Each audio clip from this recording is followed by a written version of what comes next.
এই যে আপনারা আল্লামা সাঈদী রহমতুল্লাহ আলাইহির আত্মার মাগফিরাত কামনায় মাহফিল করতেছেন, চিনেন ওনাকে? চিনেন আপনারা? কি হিসাবে চিনেন বলেন তো? কি হিসাবে? শুধু কোরআনের পাখি? কোরআনের পাখি এটা সহজ পরিচয়, কোরআনের পাখি সহজ পরিচয়, কিন্তু উনি ইস্তেকামতের সাথে থেকেছেন জীবনের শেষ মুহূর্ত পর্যন্ত। আমাদের জানা মতে এটা হলো কঠিন পরিচয়। আমি যখন 2013 সালে কারাগারে গিয়েছি, তখনও তিনি কারাগারে, তখন ওনার সম্পর্কে বিস্তারিত ডিটেলস শুনেছি যে কি কি লোভ লালসা ওনাকে দেওয়া হয়েছিল। তুমি তোমার পথ ছেড়ে দাও, তোমার জন্য অনেক বড় সম্মান অপেক্ষা করছে, তোমাকে অনেক কিছু দেওয়া হবে, রাষ্ট্রীয় এই দেওয়া হবে, এই সম্মান দেওয়া হবে, এই মর্যাদা দেওয়া হবে, এই দেওয়া হবে। সব লোভ লালসাকে তিনি দুপায়ে দলেছেন, লোভ লালসাকে তিনি কবর রচনা করেছেন, ইস্তেকামতের সাথে ঈমানের পথে ছিলেন। এরপরে দ্বিতীয় বাধা ওনার উপরে এসেছে, যখন দেখেছে সোজা আঙ্গুলে ঘি উঠে নাই, তখন তার আঙ্গুল বাঁকা করেছে। কতটুকু বাঁকা করেছে? যতটুকু আঙ্গুল শেখ হাসিনারটা বাঁকা হইতে পারে ততটুকুই বাঁকা করেছে। বাঁকা করতে করতে আঙ্গুল পেঁচ খেয়ে গেছে, আঙ্গুল শেখ হাসিনারটা পেঁচ খেয়ে গেছে। কিন্তু আল্লাহর বান্দা ঈমানের উপর অটল এবং অবিচল ছিল, জীবন দিয়েছে, মৃত্যুর সময় পর্যন্ত বাতিলের সামনে মাথা নোয়ায় না।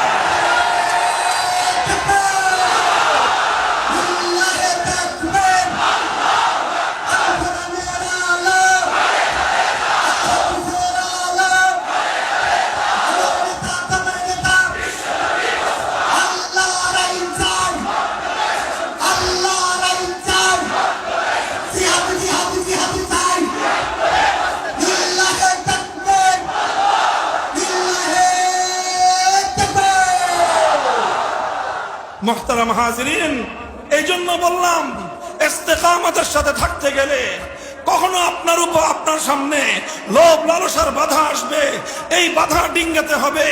এরপরে আসবে ভয় ভীতির বাধা, ওই বাধাকেও ডিঙ্গিয়ে যখন আপনি সামনে চলতে পারবেন, তখনই আপনাকে ইস্তেকামতের সার্টিফিকেট দেওয়া হবে। ইমামে আবু হানিফা রহমতুল্লাহ আলাইহি, ইমামে আবু হানিফা রহমতুল্লাহ আলাইহি ইস্তেকামতের এই দৃষ্টান্ত মুসলমানদের ইতিহাসের প্রতিটি বাঁকে বাঁকে খুঁজে পাওয়া যাবে। ইসলামী উম্মার 1400 বছরের ইতিহাস ইস্তেকামতের ইতিহাসের সোনালী পাতার দ্বারা ভরপুর। ইমাম আবু হানিফা রহমতুল্লাহ আলাইহি সময়ের অত্যাচারী শাসক, ওনাকে ওনার হকের পথ থেকে বিচ্যুত করার জন্য প্রথমে প্রস্তাব করেছিল চিফ জাস্টিস হওয়ার অফার। কি অফার? কি বললাম? প্রধান বিচারপতি হন আপনি, রাষ্ট্রের প্রধান বিচারপতি। রাষ্ট্রনায়কের পরেই, প্রধানমন্ত্রীর পরেই সবচেয়ে গুরুত্বপূর্ণ দায়িত্ব ছিল প্রধান বিচারপতি। ইমাম আবু হানিফা রহমতুল্লাহ আলাইহি চিন্তা করেছিলেন, যদি আমি এই লোকের অধীনে প্রধান বিচারপতির দায়িত্ব গ্রহণ করি, তাহলে আমার দ্বারা সে সমর্থিত হবে। অথচ সে হলো একজন জালেম, সে একজন অত্যাচারী।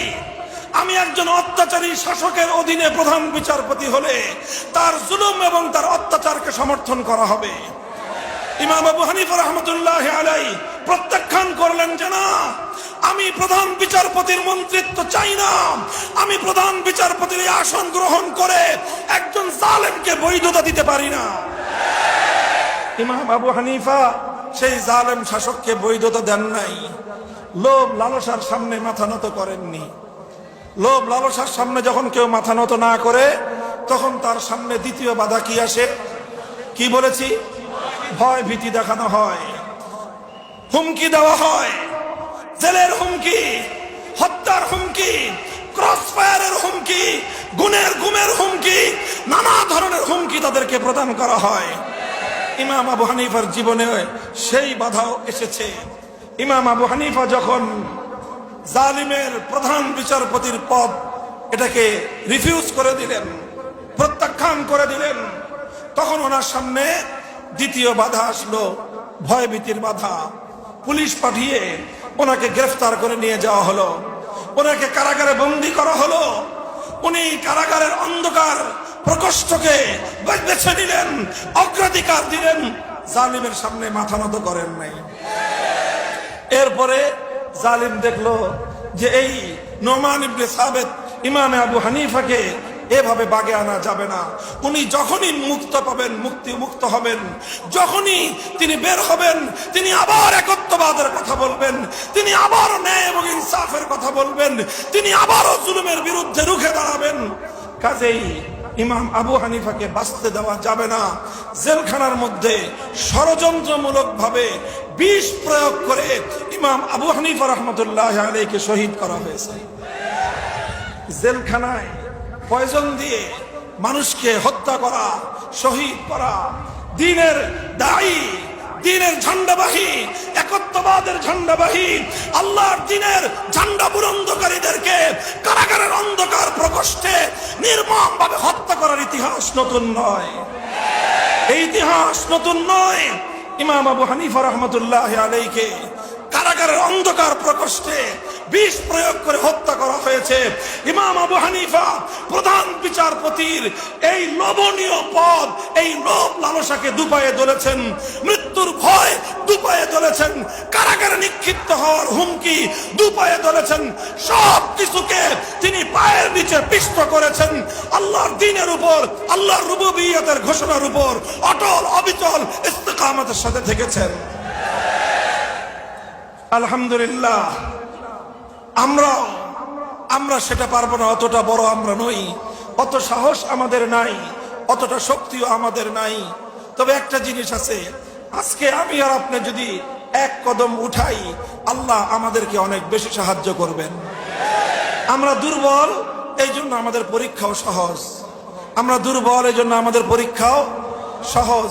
আল্লাহ আমাদের পরীক্ষা অনেক সহজ করে দিয়েছেন। এই দেখেন, আমি আপনাদেরকে অনুপ্রাণিত করার জন্য বলি, ভাস্কর্যের প্রশ্ন আসলো, আমরা বললাম ভাস্কর্য যে নামে বানানো হোক, এটা মূর্তি, মুসলিম সমাজে মূর্তি সংস্কৃতি কোনদিন গ্রহণযোগ্য হতে পারে। ক্ষিপ্ত হলেন উনি, মনে করলেন ওনার বাবার মূর্তি বানাবেন, দেশের সম্পত্তি দিয়ে তো না, বাবার সম্পত্তি দিয়ে বানাবেন উনি, সমস্যা কি? পদ্মা সেতুটা আমার বাবার টাকা দিয়ে বানা দিয়েছেন, ঠিক না? পদ্মা সেতু বানিয়েছেন বাবার টাকা দিয়ে, পদ্মা সেতুর লিংক রোড, এক্সপ্রেস হাইওয়ে বানিয়েছেন তো ওনার ব্যক্তিগত, ওনার বাপদাদার মিরাসি সম্পত্তি থেকে, তাই না? কি বলেন?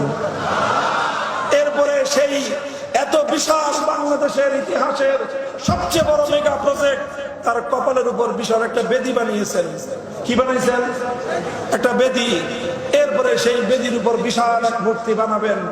কত স্বপ্ন ওনার, কত পরিকল্পনা। সেই বেদিটা হবে ওনার বাবার মূর্তি, সেই বেদিতে বসবে।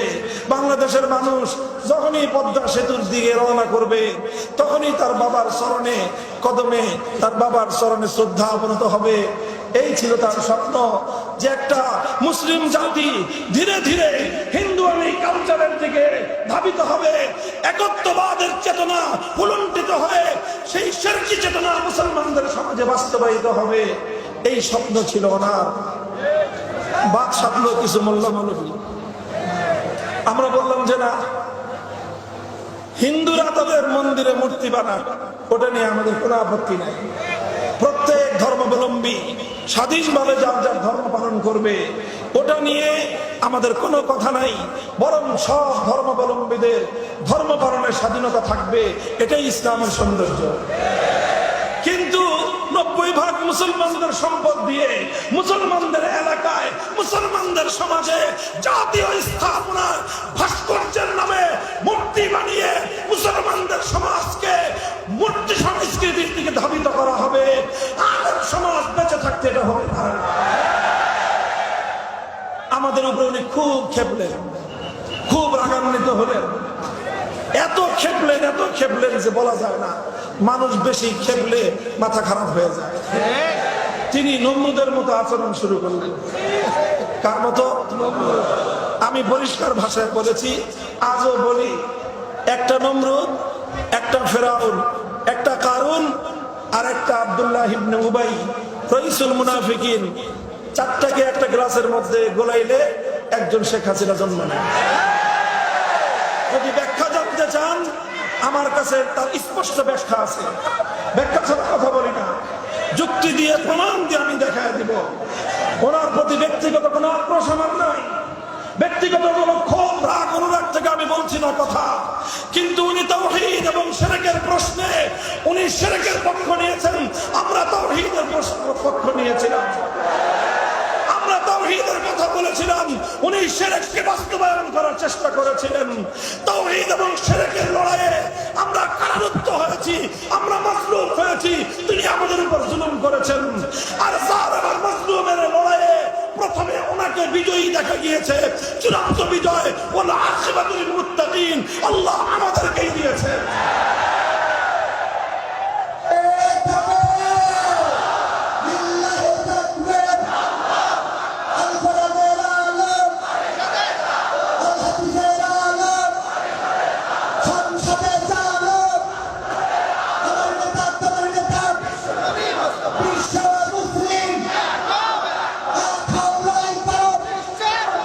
Yeah.